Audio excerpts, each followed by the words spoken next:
Hi, this is Bill Hitchcock. It's April 6, 2020 when I'm recording this. It's the fourth clip from our Chapter 8 work with statistics. So I'm going to pick up with my file, and here I've got this in sequence order again. It's the original data set that we had. The only thing is we added a number of different calculations. So what I want to do is, again, take a look at some different ways of seeing how disperse our data is and where we lie with our salaries in this case. So what I can do is I can highlight all of my salaries. And so I just held the Shift key, selected all those, Shift and down would have done it. Click on Insert, and then I've got all these different chart options. Now, in this case, I don't want to do bar charts, line charts, or anything like that because I've just got one measure here, and that's salary. So what I'm going to do actually is use an XY plot or a scatter plot. And normally, you're always going to have two variables on this. But in this case, I just have the one measure. So I'm going to choose scatter plot.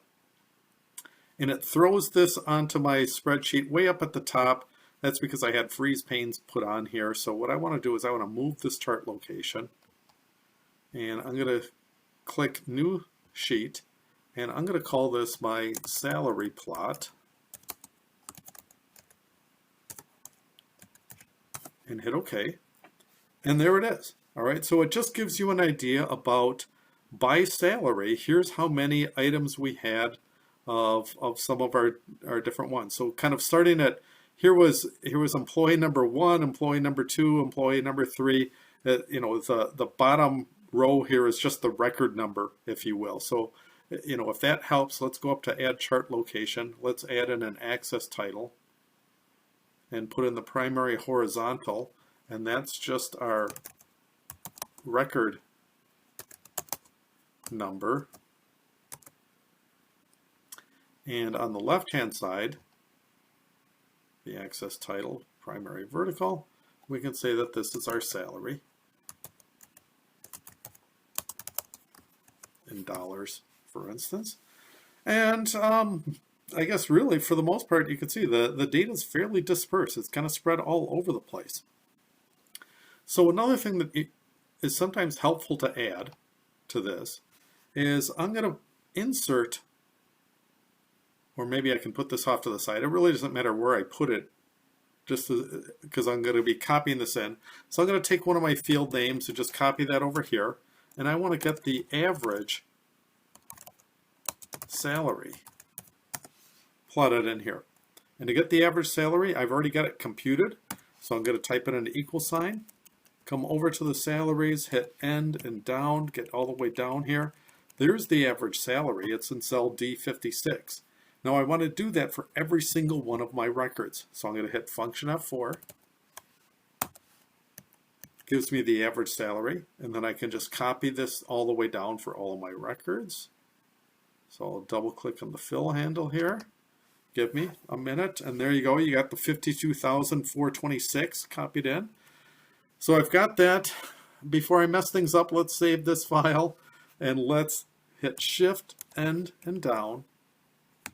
Copy that information, and let's try throwing that onto our plot and see what happens. Let's click on someplace just to select the plot and try Control V.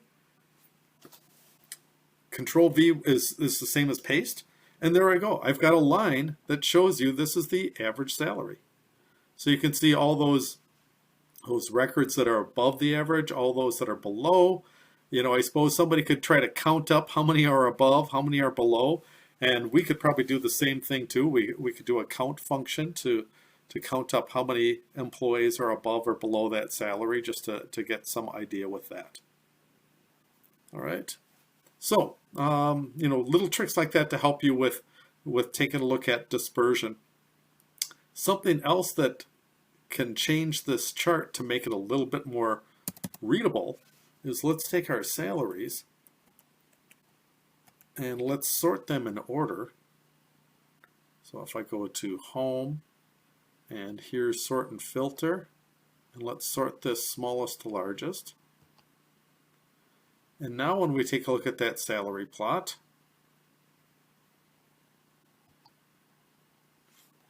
you get a slightly different graph, and it kind of gives you an idea about, well, how many of these records. We can see over 30 of them, and in fact it's probably what, about 33 or so are below the average, and then the rest, there's a big jump here to above the average, and then that would be what, 17 of them or something like that is left over that is above the average. And it, and you can see that those that are above the average are actually, they're getting fairly high. It's approaching almost 100,000 for salary there at the top end. So just a few quick tricks on measuring dispersion and trying some things like that. So finally, the last thing that we'll do is on our employee satisfaction chart, let's count out how many were above and below. We'll say above, at, and below average. And let's do counts equals count if my salary range, shift end and up, and I'll hit function F4, if that is greater than, and now we want to point to the average cell. So I'm just going to come down here. Where is it? Oh, I went way too far. There's my average, greater than D56. Hit enter. There's a problem with the formula. That's because I didn't put that in quotes. So let's try this again. Let's put in quotes greater than, quote, and an ampersand greater than 256. There's 17 that are above. Let's put in a $sign in front of this D56 because that was the average. And then if I copy this down, I'm just going to get 17 and 17, but for this one, I don't want to say it's greater than. I want to try it and find out, do we have any that are exactly equal to? And then finally, we want to do those that are less than, and I can sum this up. We can do percentages, 17 divided by my 50. 34% are above average. Copy it.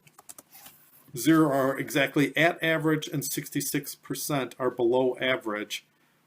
Just to give you an idea that, hey, everything is kind of towards, makes some sense with our employees that we have the fair number of them are making less than what the average is because we've got a few high-paid directors that we've got in there.